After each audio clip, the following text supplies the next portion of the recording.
Quick injury report. DeMarvin Leal was taken off the field evaluated. He had a little difficulty breathing. We don't think it's significant. KZ had an ankle injury of some description. He's being evaluated as well, maybe a day or two. Alfonso Graham appeared to have a shoulder injury when he fell and hit the ground, and he's also being evaluated. Non-injury related, man, I excused Minka for a few days. Man, he's dealing with a personal matter. He's being excused, and he has my support.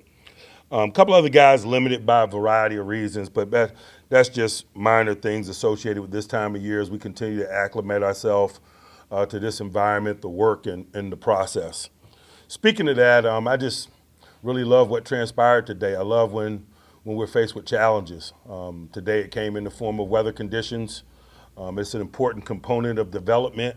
You get an opportunity to develop necessary skills that allow us to operate under these circumstances. You also get to show skills.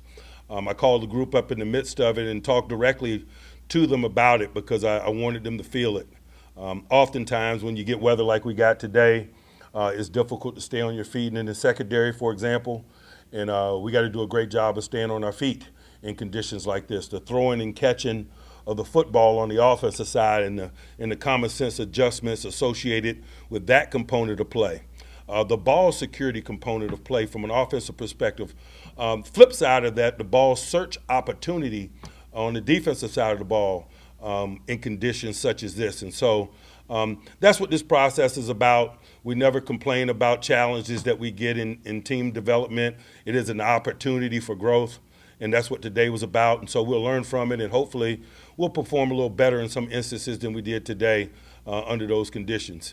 You know, we got 17 regular scheduled opportunities, man. All of them are important. Weather conditions can't be a factor in terms of the quality of our play. And opportunities like this really give us an opportunity to make that point, to learn and grow and develop the necessary skills in order to make that reality. I'll pause and open it up for questions. Mike, talking to some of the veterans, they talk about always helping the younger players, educating them, sharing their knowledge. Is that something that you encourage? Because people are still out here battling for jobs and trying to earn a place on this team. It's something that I encourage. I think it's a component of our culture that we value. You know, formal and informal learning, coach the player, player the player.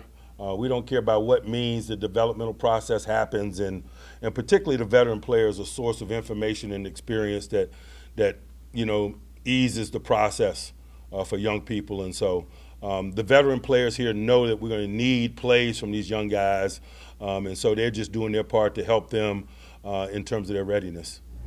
Mike, with that said, Nick Herbig talked earlier about picking some things up from TJ already.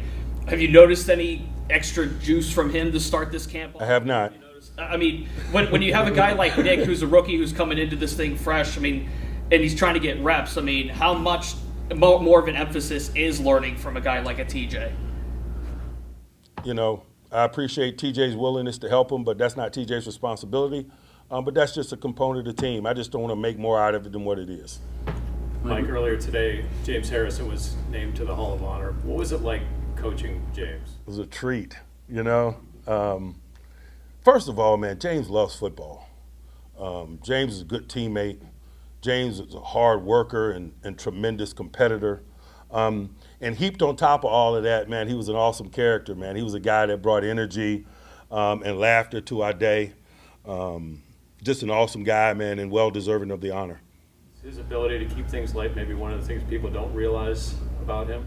There's a lot of things that people don't realize about him, but he's a complex individual. I think that's why that those of us that have gotten the opportunity to know him really appreciate him. Mike, Aaron Smith's going in as well. He was here today. Heath went in last year, was also here to be honored. What's it like for your guys on the roster to be able to see players of past that are getting that honor, to be able to come in and interact with them? I think anytime our guys get an opportunity to interact with Steeler alumni, man, it's a benefit to them. We value that here, the oral history, the telling of how things were. And not only the guys that are being honored, we appreciate them, but, you know, Santonio Holmes was here today, and, man, I had a nice moment watching him and George Pickens, for example. We appreciate those Steelers for life and what they bring to us, not only in terms of words and inspiration and guidance, but just you know, the knowing of the standard that is the Pittsburgh Steelers, and that work has already been done. Like, How I do you think characterize Aaron's personality versus James? A little bit more predictable. I think you've thrown 5, 6 different guys at slot corner so far. Is there anything specific you look, or is that just time will eventually, work its way out? We got great time. We got a lot of guys that show capabilities in that area. And what we're doing there is we're just not discounting anyone. We're giving everybody an opportunity to show what they're capable of. And obviously, as the road gets more narrow in this process, we'll reduce some of those numbers. But during this acclimation period, it is a great time to see who can execute assignments and in detail and so forth. And as we move into next week, man, tackling and things of that nature usually thins the herd. Mike, one guy I don't know if we've asked you about since the spring is Hakeem Butler. Kind of an interesting backstory with him. What attracted you guys to him, and what does he have to show to maybe get some second team work? We were interested in his big play ability when he came out of Iowa State a number of years ago. It was a guy with somewhat of a short football resume, more of a basketball guy growing up, and we saw upside in that.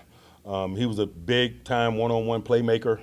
We've kind of followed him and tracked him. He did similar things in the spring league this year, man. We had an opportunity to sign him, and time will tell in terms of the reps, man. People are working where they're working right now, but we're still acclimating. We're not overreacting to things that are transpiring out there at this point and changing groups and things of that nature. He'll get plenty of opportunity to show his capabilities. Anyone else? All right. Great. Thanks, guys.